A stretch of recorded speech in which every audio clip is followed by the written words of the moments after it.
짜잔! 네. 2편 시작합니다. 꽃 계속할 거냐고요? 네, 이거 일부러 산 거라서 네, 3편 앞에 한 번만 더 할게요. 꽃을 든 여자 오늘 컨셉입니다. 자, 오늘은요. 호감 가는 대화에 있는 8가지 절대 법칙이 있다. 스콘, 지음, 박진이 온 김에 대해서 이야기 드리도록 하겠습니다. 이 그 지은이 같은 경우는 스쿤이라는 사람인데요. 네, 한번 읽어볼게요. 인터넷에서 온라인 스피치 수업을 진행하면서 수만 팬을 거느린 말하기 고수, 중국 전문 스피치 교육 스튜디오 후이신방의 설립자, 그리고 전문 연설 코치로서 그의 사명은 고객 개개인이 가진 언어의 가치를 높이는 것이다. 4년여 동안 현장에서 500회가 넘는 수업을 진행했고 인터넷으로는 20만 명 이상의 수강생이 생겼다. 그 과정에서 많은 사람들은 말할 때 공통된 문제점을 발견했다. 말을 못하는 사람들이 자주 범하는 실수의 종류가 8가지 법칙으로 정리됐다. 이는 말 잘하는 사람의 경우도 마찬가지다. 그들의 언변이 뛰어난 이유는 8가지 법칙의 범위를 벗어나지 않기 때문이다. 이 책의 어떤 커뮤니티 상황에서든 통하는 말하기 법칙 8가지를 담았다. 네, 이 법칙이 말에 관련된 모든 문제를 해결할 수 있을 것이다. 그랬어요. 그러니까 이 사람이 8가지 공통점이 아마 이제 보시면 알겠지만 랭귀지라는 단어에서 단어 한 음절씩 가져와서 8가지 법칙을 만들어 온 거거든요. 그리고 진짜 대단한 사람이죠. 그래서 한번 보도록 하겠습니다. 자, 이제는 책임가에서는 8가지 법칙으로요. 논리, 첫 번째 말하기 법칙 논리, 그죠? 그리고 말하기 법칙 2, 유추, 그죠? 그리고 말하기 법칙 3 장면 묘사, 그리고 말하기 법칙 4, 좋은 사례, 말하기 법칙 5, 예측 불가, 그리고 말하기 법칙 6, 질문, 말하기 법칙 7, 이득, 말하기 법칙 8, 공감. 네. 그래서 이런 걸 8가지 법칙을 이제는 제시하고 각각의 법칙의 개념에 대한 설명을 해주고 그거의 법칙에 관련된 예시랑 사례로 이 말하기 실력을 높일 수 있는 구체적인 과정을 이제 제시해 주고 있잖아요. 그래서 저는 사례가 굉장히 많아서 그런 부분이 좋았고 또 좋았던 부분은 중간중간에 그림으로 요점을 이렇게 강조를 해주잖아요. 이런 부분이 저는 사실 이렇게 네, 보이시죠? 이렇게 중간중간에 책 다 보셔서 아실 거예요. 네, 이렇게 그림으로 요점을 강조해주고 마지막에 이렇게 핵심 내용을 정리해주는 이 그림표들이 굉장히 좋았어요. 그러니까 옛날에 저 공부 잘하는 애 노트 빌려오고 싶었잖아요. 꼭 공부 잘하는 애 노트장이 이러지 않을까 싶을 정도로 요점 정리가 아주 책의 내용을 잘 흡수할 수 있게 보여주는 부분이 있었고요.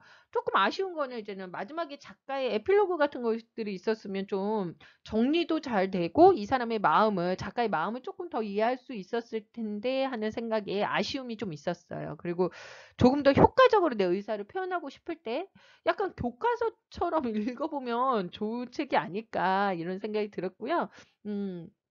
또 중간에 제가 보여드리겠지만 잠깐만요. 음, 이런 앞에 이런 마인드맵이 있었잖아요. 이 마인드맵이 그려져 있어서 더 직관적으로 잘 보이는 것 같아요. 그래서 이 저자가 비행기를 탔다가 벼락 같은 깨달음을 얻어서 나온 8가지 법칙 한번 들여다보도록 할게요. 비행기에서 유레카 한 것 같아요. 그죠? 얼마나 이렇게 신이 났을까요? 그죠? 저도 이제는 사실 강의 생각을 굉장히 많이 하거든요. 자다가도 생각하고 일하다가도 생각하고 근데 막 이게 딱 이렇게 벼락같이 딱 생각이 나면요. 너무 기분이 좋아요. 네. 제가 벼락 같은 깨달음 딱 이렇게 비슷한 말 지은 게 뭐냐면요. 일기 쓰기 법칙에 대해서 제가 강의를 했어요. 기억하시나요? 초등학교 때 일기 쓰기 얼마나 싫어하셨나요? 다 아이들 지금 너무 싫어하거든요. 근데 제가 일기를 어떻게 하면 편하게 쓸지 강의를 하고 일기의 마지막은 어떻게 쓰면 좋습니다라고 해야 되는데 감정, 기분, 그리고 반성, 계획, 다짐. 요렇게 5개 정도로 마무리하면 좋아요. 그러는데 이거를 선생님들이나 아이들이나 이렇게 기억하기가 어렵잖아요. 그래가지고 이거를 제가 딱 5글자로 줄였어요. 감기 반개다. 네, 그래서 감기 조금만 걸리시라고 감기 반개만 걸리시라 해서 감기 반개다 해서 감정, 기복, 그리고 기분, 그리고 반은 뭘까요? 반성, 계획, 네, 그리고 다짐. 이렇게 해서 저도 유레카 한 적이 있거든요. 그래서 되게 반가웠어요. 저도 이런 거 되게 좋아해요. 이렇게 앞에 한자씩 따는 거. 네. 이제 첫 번째 내용부터 볼 건데요. 이제 8가지 법칙을 보기 전에 저랑 한번 이야기 재밌게 해보셨으면 좋겠어요. 네, 여기에서 보시면 알겠지만, 32페이지에 나와요. 32페이지에 어떤 내용이 나왔냐면, 논리는 인간의 두뇌에서 비롯된다. 그래서 사실 이게 좀 뭐 이거 논리에 관한 이야기지만, 이 말을 하는 사람들의 특징 중에 보면, 우뇌랑 좌뇌 성향에 따라서 굉장히 많이 틀려져요. 자기가 우뇌인지 좌뇌인지 알고 있으면 굉장히 좀 쉽게 이제는 이런 내용들을 이해할 수 있거든요. 그래서 하나만 얘기해 볼게요. 논리는 인간의 두뇌에서 비롯된다. 근데 제가 말씀드린 건 논리뿐만 아니라 말한 언변에 관한 얘기니까 제가 시초로 처음에 시작을 한 거예요. 본인이 우뇌인지 좌뇌인지 우리 같이 해보려고 하는데요. 자, 보세요. 같이 볼게요. 뇌는 말과 행동을 관장하는 우리의 두뇌는 그 역할이 매우 막중하다. 뇌는 좌뇌와 우뇌로 나뉘는데 좌뇌는 수학자처럼 엄격한 논리와 논리적 추리를 통해서 이성적인 사고를 가능케 하고 우뇌는 예술가처럼 청각과 시각을 처리하며 감성적인 표현을 가능하게 한다. 우리의 표현 방식은 두뇌의 작동 방식에 따라 결정된다. 그랬어요. 그래서 여기 이제는 이야기를 딱 이렇게 구분해 놨어요. 잔해형 인간은 어떤 일이 발생했을 때 매우 진지하게 받아들이고 방법을 중요시하고 인과관계를 분석한다. 그들은 매우 체계적으로 말한다. 자, 이 문제는 말이지 3가지 측면에서 논할 수 있는데 첫 번째는, 두 번째는, 세 번째는 반대로 문해적 인간은 직관적이고 감성적이고 말에 순서가 없거나 생각나는 대로 말한다. 그들은 말하는 대로 생각하는 경향이 있지만 그 표현이 매우 다채롭고 호소력이 있다. 안녕하십니까. 오늘 프레젠테이션을 맡게 된 땡땡땡입니다. 저도 어디서부터 시작해야 될지 막막하네요. 저는 이번 일의 경우에는 이렇게 하는 것이 좋다고 생각합니다. 자, 이것과 관련된 이야기를 하나 해보겠습니다. 그죠? 네. 여러분은 잔해형이십니까? 운해형이십니까? 글쎄요. 저는 사실 운해형이거든요. 네, 전형적인. 근데 저는 사실 강사다 보니까 이렇게 말하지는 않는데 논리적으로 말하는 편인데 네, 이렇게 얘기할 것 같아요. 그래서 여러분 한번 해보세요. 양쪽을 잡고 깍지를 끼는 동작을 한번 해보고 네, 그리고 자연스럽게 팔짱을 끼는 동작을 해보고 그리고 번호를 다 적으세요. 그리고 손가락을 코를 한쪽씩 막으면서 숨을 쉬어보셔요. 어디가 더 시원한지 그죠? 네, 저는 왼쪽 코 막았을 때가 더 시원해요. 그죠? 두 손을 삼각형을 만드는 오른쪽 눈을 번갈아 가면서 3으로 보세요. 눈을 감고 보셔야 돼요. 네, 제가 강의하느라고. 자, 이렇게. 네, 보세요. 왼쪽 눈을 감고 오른쪽으로 봤을 때 잘 보인다. 뭐 이것도 시력이 있겠지만 저는 사실 렌즈 끼거든요. 근데 저는 희한하게 2번이 더 잘 보여요. 자, 자연스럽게 다리를 꼬세요. 오른쪽 다리가 위에 있다. 왼쪽 다리가 위에 있다. 저는 사실은 오른쪽 다리가 위에 있거든요. 네. 그래서 네. 뭐 여러 가지가 있겠지만 저는 우뇌형 인간이더라고요. 1번, 2번이 1번보다 많아요. 그래서 여러분들도 한번 보시면 좋을 것 같고요. 네. 이렇게 우뇌 좌뇌 그림 제가 잠깐 보여드렸고요. 아까 우뇌 좌뇌는 제가 설명드렸으니까요. 조금 길어질 것 같아서 여기 넘어갈게요. 네. 그리고 이게 사실은 저는 좌뇌 우대만 가르는 거는 사실 너무 이렇게 왼쪽 오른쪽으로 가르는 느낌인 거예요. 같은 거예요. 그래서 요거 같은 경우는 사실 좌뇌 우뇌 같은 경우는 1960년대에 나왔던 거거든요. 그리고 성장하면서 좀 바르게 따라서 또 달라지기도 하는데 저는 한 4개 정도로 이렇게 나누는 게 좋은 것 같아요. 두 손에 깍지를 꼈을 때 어떤 엄지손가락이 밑에 있는지, 팔짱을 꼈을 때 어느 쪽이 팔이 밑에 위치하는가. 네. 이렇게 해서 좌자 내형인지 좌우 내형인지 우자 내형인지 우우 내형인지 보시면 될 것 같아요. 저는 그냥 우우 내용이더라고요. 낙천적이고 네 그런 사람이에요. 그래서 한번 보시면 친구들이랑 좀 재밌게 한번 보시면 좋을 것 같아요. 자, 말하기 법칙 이제 말씀드릴게요. 8가지 간단하게 정리하고요. 제가 제일 좋았던 거 2가지에 대한 예시 한번 드려고 마치려고 합니다. 자, 말하기 법칙 논리. 첫 번째는 짜임새 있는 말이 논리적인 말이다. 자, 여기에서 내용 생각을 해보시면요. 말을 잘하고 싶다면 이성과 감성을 잘 버무릴 줄 알아야 되는 거예요. 즉 이성적인 사고를 통해서 감성적으로 표현할 줄 알아야 돼요. 아까 그 감성적으로 먼저 표현하는 거는 변로인 표현이었잖아요. 그래서 이성적 사고를 하고 그 다음에 감성으로 표현을 할 수 있어야 돼요. 이성적이면 굉장히 딱딱하고 진실성이 없는 거죠. 듣는 상대가 감탄하는 말은 언제나 논리의 틀을 가지고 있어요. 네. 그리고 이 논리의 틀을 계속 따라가다 보면 화자의 말을 이해할 수 있거든요. 말하는 사람의 말을. 그래서 이런 것들 좀 생각해 보시면 좋을 것 같습니다. 자, 2번째는 유추예요. 비유로 구체화하면 상대가 훨씬 빠르게 이해한다 그랬어요. 저는 이제 강사 생활을 25년 넘은 것 같은데 26년 되나 봐요. 한 해 지났으니까 26년을 하는데요. 저는 사실 유튜버 말을 되게 좋아해요. 왜냐하면 유튜브 같은 경우는 서로 다른 두 종류를 가지고 비교하는 거잖아요. 하나의 수사법인데 익숙한 거를 통해서 생소한 것을 설명하는 방식이에요. 그래서 생소하고 모르는 것을 이미 알고 있는 것이랑 연결하다 보니까 그렇게 설명하면 상대들이 훨씬 쉽게 이해할 수 있거든요. 예를 들어 주부들을 대상으로 한 강의다. 그러면요. 요리로 얘기를 해요. 요리로 얘기를 한다든가 이런 식으로 좀 얘기를 한다면 굉장히 이해가 빠르거든요. 그래서 유튜브 법칙 굉장히 중요한 법칙입니다. 자, 그 다음 장면 묘사, 구체적으로 묘사할수록 내 말의 전달력이 높아진다. 구구절절하게 이야기하는 것보다 하나의 장면 묘사를 정말 구체적으로 묘사를 하면 그 사람의 말이 정말 이 장면이 떠오르면서 눈앞에 있는 어른거림으로 기억이 훨씬 잘 나거든요.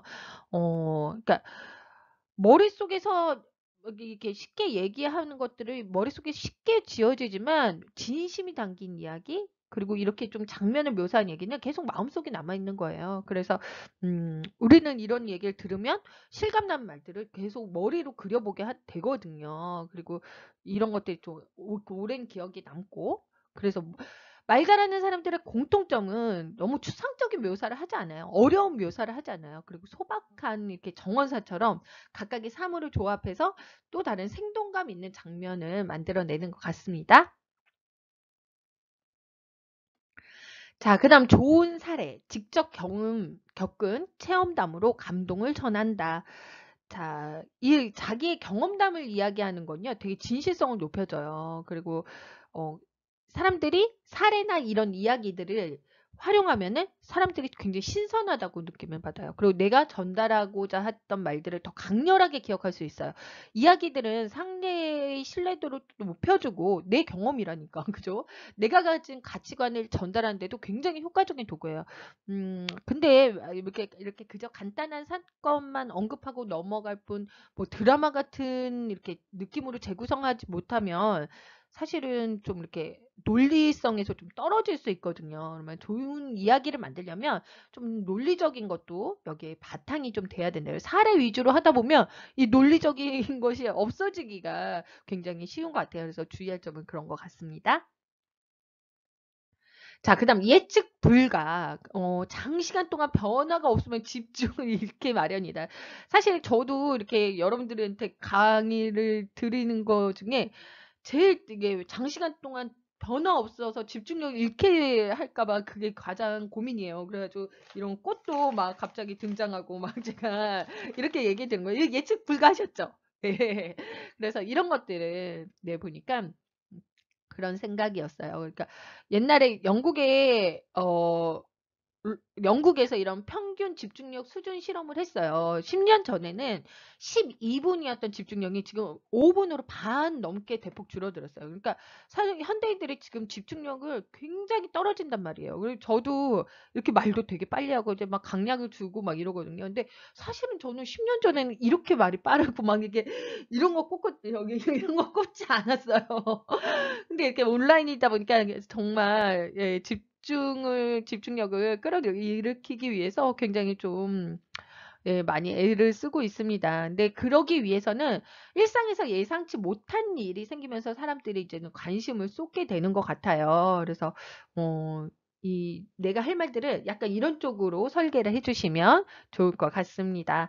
그러니까 뭐 너무 상투적인 말을 늘어놓는 것에서 벗어나서요. 같은 내용이라도 포장을 좀 색다르게 해본다든가 이야기에 살을 덧붙인다든가 이렇게 좀 해주시면 좋을 것 같습니다. 네, 그 다음 6가지 법칙 질문이에요. 설명할 때는 질문을 던져라 그랬어요. 상대방의 반응을 효과적으로 유도할 수 있는 매개체가 바로 질문이에요. 그리고 제대로 된 질문을 하면요.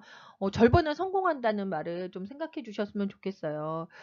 그리고 이게 대화의 주도권 같은 경우를 좀 대담하게 상대한테 넘기는 능력이기도 하거든요. 그리고 좋은 질문을 하시게 되면 상대방의 이렇게 불명확한 표현 있잖아요. 그거를 좀 딱 정확하게 만들어주는 것 같아요. 그리고 서로의 생각을 깔끔하게 정리할 수 있고. 그래서 좋은 질문으로 대화를 이끌어 가셨으면 좋겠습니다. 자, 그 다음 이득이에요. 그래서 사람이 자신이 원하는 물건이나 이익에는 본능적으로 이끌리게 돼 있어요. 그걸 그리고 가지고 싶어 하죠. 그죠? 근데 자기 외적인 일이나 이득을 보지 못하는 거는 반항하거나 이렇게 회피하려고 한다는 그런 이야기 있죠. 주기대장군 양상이라는 그런 이제는 말이 있는데요. 이처럼 사람들이 무언가 이제 자기한테 이득이 된다고 생각했을 때는 마음이 움직이게 돼 있어요. 대화도 마찬가지예요.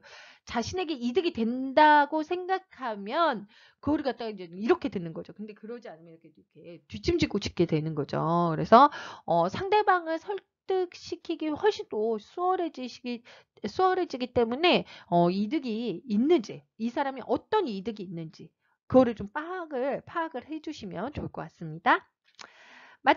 8번째, 공감의 법칙. 공감은 상대의 감정을 나누는 것이다. 저는 사실은 제일 중요한 법칙, 기본 7가지 중에 왜 이제는 서태지처럼 늦게 나왔을까요? BTS라고 할까요? 나이 너무 많이 먹. 공감이 가장 중요한 것 같아요. 어떤 스킬이 좋아도 공감이 없다면 상대의 감정을 나누지 못한다면 그 대화는 정말 안 좋은 대화거든요. 그래서 공감은 내려놓을 줄 알아야 돼요. 나를 내려놓고 상대방의 시각으로 세상을 볼 줄 아는 일종의 대화 기술이라고 저는 생각을 하거든요. 그리고 공감을 이제는 등호로 표현할 수 있겠죠. 상대방 나랑 진심으로 하나가 될 때 공감대가 형성된다라고 생각하시면 좋을 것 같고요. 어, 다시 한번 말씀드리지만 상대 입장에서 생각하는 그런 공감 능력을 가지셨으면 좋겠습니다. 다음 시간은 구체적인 예 들어보도록 할게요. 이따 만나요.